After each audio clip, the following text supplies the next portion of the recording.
Hey everyone, it's me, Cupie83. So this is the first video of 2020, so Happy New Year. What I wanted to talk very shortly about today is a company called Ava Stars. So you may or may not have heard of Ava Stars. It was a very short-lived doll line, and it was very much, it was only in 3 cities. So basically, these are Ava Stars. What you may notice right off the bat is that these are dressed fashion dolls that have no faces. It's a little creepy, a little weird. We stumbled upon these at a doll show and they were pretty affordable and they were weird and unique, so we picked them up. Also, the fashions on these guys look to be pretty nice quality, so it should be pretty easy if we want to take the clothing off and put it on some other doll. So, what are Ava Stars, you ask? So Ava Stars started out as an idea that came from Jill Berard and Dan Lauer. So Jill Berard, I'm probably mispronouncing her last name, she's the former CEO of Mattel. So she had experience with toys and dolls and all that stuff. And then Dan, he was the creator of Water Babies. So these two got together and they had this idea. They wanted to make a fashion doll that would look like you.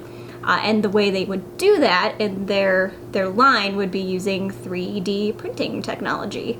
So much like Makeys, where you could customize your own doll and they'd use a 3D printer to 3D print the face like you intended, Ava Stars did that same thing. But what you would do is you would go to their mall kiosks. You would step into this little portal thing. It would scan your face. You would tell the eye color, your eye color and your hair color. And then you would have your own 3D printed face put on here where you currently see just an empty blank space. So Ava Stars launched November of 2014. Their flagship store, which is really a mall kiosk, was in St. Louis.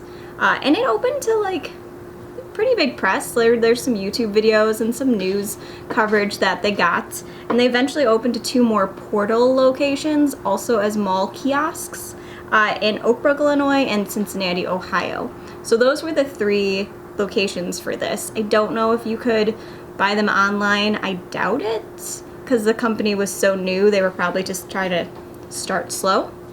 They had very big plans for the company. They estimated $1 million in sales. They estimated thousands of different kiosks all throughout the United States within 2 years of launching. But sadly, they only lasted less than a year. So they opened November 2014 and they closed June 2015, which is less than a year from when they first opened their kiosk. In fact, the last kiosk to open, the Cincinnati location, was only open 6 months before they shut down. So the company, the line, the brand, it just didn't sustain itself enough to keep it open. And from emails that I found online from the CEO, from Jill, basically the cost to keep production up, it was too expensive for what they were making back, basically, because the cost of the technology was expensive, and it was $40 a doll, and there's a very niche market, and it was only in 3 locations, so they had a lot going against them, because the concept is cool, and they said that that from what they saw while they were open, the concept was working. It just wasn't working fast enough to keep the company alive, basically. In so many words. They said it very differently, but that's how I took it to be. So that's kind of how the demise of Ava Stars happened. It was very quick. So that is what these are. With Ava Stars, they made boys and girls. So if you do Google this, you'll see boxed dolls that are both male and female. You will see them in different career-themed outfits. There's pop star, veterinarian. I think this is the rock star, the pop star. There's some cool guy fashions. There's an army one. So there are a few fashions that you will see out and about. I think Tiny Frock Shop also has a lot of these fashions, so I don't know if she bought them in liquidation or what, but she also does sell just the fashions. And so if you do Google these or go on eBay or go on Amazon, you will find them. And they're not that expensive. And the fashions themselves are actually really nice.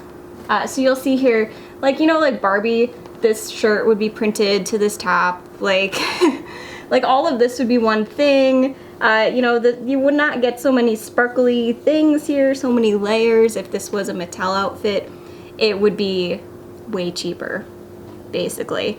They would have cut some corners that AvaStars did not cut, because really they hadn't gotten to that point. They're trying to put the best product out there to, like, find an audience.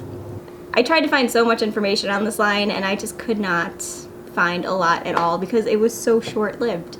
And I think a lot of it has to do with the fact that they were relying on 3D printers, and as we saw with Makeys, that's a very expensive thing to do. And installing these portals in these malls must have been super expensive as well. So they had a good idea, they had a good concept, they had some really nice fashions, but unfortunately, it didn't stick. It didn't get enough of an audience to sustain itself. So these are Ava Stars. I just thought, you know, I'd put them out here on YouTube so you guys would know a little more about the weird doll that has no face. It's an interesting thing. I would probably buy it for the outfits, because honestly, I'm not quite sure how you could fix their faces.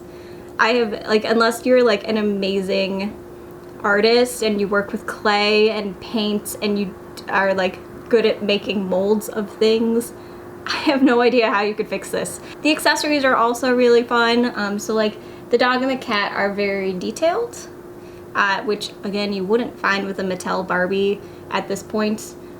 So the dog and the cat are quite nice as well. And like I said, the fashions are really great. So they didn't cut corners when they came to these releases. But really the faces are like something like out of Doctor Who or the Twilight Zone. It was so I have no idea how you'd fix those. But if you have any ideas, like I said, leave them in the comments, and then maybe someone will, you know, act on that and buy a bunch of these and make some really cool things. Until then, I think that's it. That's honestly all I really know about Ava Stars, because that's all I could find out.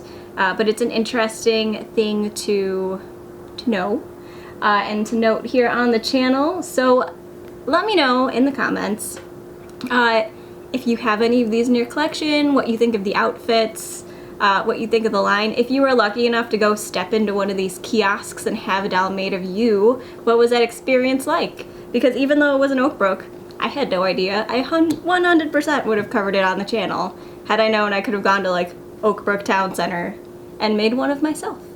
But alas, I had no idea, which was also probably part of their problem, because that's not terribly far and I had no clue it existed as a doll collector.